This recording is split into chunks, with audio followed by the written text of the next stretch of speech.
కాసేపట్లో ఏలూరు కలెక్టరేట్ లో డీడీఆర్సీ సమావేశం జరగనుంది. ఈ భేటీకి మంత్రులు నాదెండ్ల మనోహర్, పార్థసారథి ఎమ్మెల్యేలు హాజరు కాబోతున్నారు. ఈ సమావేశానికి ఎంపీ పుట్టా మహేష్ హాజరవుతారా అనే అంశంపై ఉత్కంఠ నెలకొంది. మొయినాబాద్ డ్రగ్స్ కేసులో ఎంపీ పట్టుబడ్డారు. పార్టీ సమావేశాలకు దూరంగా ఉండాలని ఇప్పటికే టీడీపీ అధిష్టానం ఆదేశించింది. ఈ క్రమంలో ఆయన హాజరవుతారా అనే సందేహాలు వ్యక్తమవుతున్నాయి. ప్రతి డీడీఆర్సీ సమావేశంలోనూ ప్రజా సమస్యలపై అధికారులను ఎంపీ పుట్టా మహేష్ నిలదీశారు.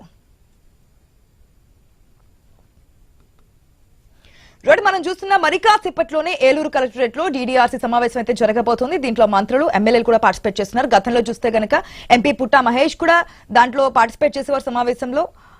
కానీ ఈసారి ఏదైతే పార్టీ కార్యక్రమాలు దూరంగా ఉన్నారు మొయినాబాద్ డ్రగ్స్ ఇష్యూ వచ్చిన తర్వాత, మరి ఈ రోజు సమావేశానికి అటెండ్ అవుతారా లేదనేది అయితే సందిగ్ధం కొనసాగుతుంది. పూర్తి అప్డేట్స్ మా ప్రతినిధి భార్గవ్ ద్వారా తెలుసుకుందాం.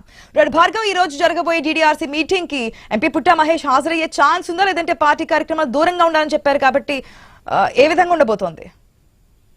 ఖచ్చితంగా కూడా ఇటు మొయినాబాద్ డ్రగ్ కేసు తర్వాత ఎంపీ పుట్టా మహేష్ అటు ఏలూరు పార్లమెంట్ నియోజకవర్గానికి గాని ప్రజానీకానికి గాని దూరంగా ఉన్నారని కూడా చెప్పుకోవచ్చు. ఆయన హైదరాబాద్ లో తన ఇంటికి పరిమితం కావడంతో ప్రస్తుతం ఈ రోజు జరగాల్సినటువంటి డీడీఆర్సీ సమావేశం మరి కాసేపట్లోనే ప్రారంభం కాబోతుంది. ఇప్పటికే మంత్రి కొలుసు పార్థసారథితో పాటు జిల్లాలోని పలువురు ఎమ్మెల్యేలు కూడా వచ్చారు. మరి కాసేపట్లోనే ఇన్ఛార్జి మంత్రి నాదెండ్ల మనోహర్ కూడా ఏలూరు కలెక్టరేట్ కు డీడీఆర్సీ సమావేశానికి రాబోతున్నారు. అయితే ఇప్పటి వరకు ఇంకా ఎంపీ పుట్టా మహేష్ వస్తున్నట్టు గానీ అధికారిక వర్గాలు గానీ అటు ఆయన పార్టీ కార్యాలయాలు కానీ ఇటువంటి సమాచారం ఇవ్వకపోవడం, మరి ఆయన వస్తారా లేదనేటువంటి చర్చ అయితే జోరుగా జరుగుతోంది.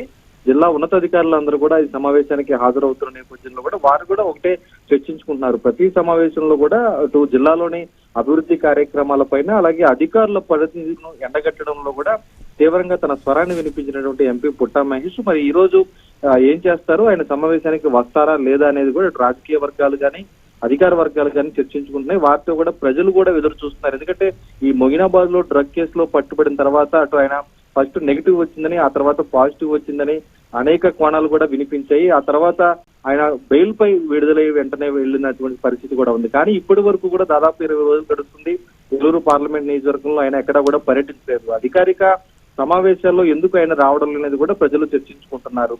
అటు పార్టీ అధిష్టానం, టీడీపీ అధిష్టానం పార్టీ కార్యక్రమాల్లో పాల్గొనవద్దంటూ కూడా నోటీసులు ఇచ్చింది, ఆదేశాలు జారీ చేసింది. కానీ ఒక ఎంపీగా, ప్రజాప్రతినిధిగా ప్రజల అభివృద్ధి కార్యక్రమాల్లో ఆయన పాల్గొనేందుకు ఎలాంటి ఇబ్బంది కూడా లేదు. అయినప్పటికీ కూడా ఆయన రాకపోవడం పట్ల వాళ్ళు అనుమానాలు వ్యక్తమవుతున్నాయి. ఆయన ఏ తప్పు చేయకపోతే ప్రజల్లోకి వచ్చి నిర్భయంగా తిరగచ్చు కదా అంటూ కూడా ఈ రోజు ప్రజలు సైతం చర్చించుకున్న పరిస్థితి కూడా ఉంది. కాసేపట్లో డీడీఆర్సీ సమావేశం ప్రారంభం కానున్న నేపథ్యంలో దాదాపు ఆయన రారనే కూడా ఈ రోజు అధికార వర్గాలు కూడా అంచనా వేసినటువంటి పరిస్థితి కూడా ఉంది. మరి ఆయన వస్తారా లేదనేది కూడా కాసేపట్లో వేచి చూడాల్సిన పరిస్థితి కూడా ఉంది.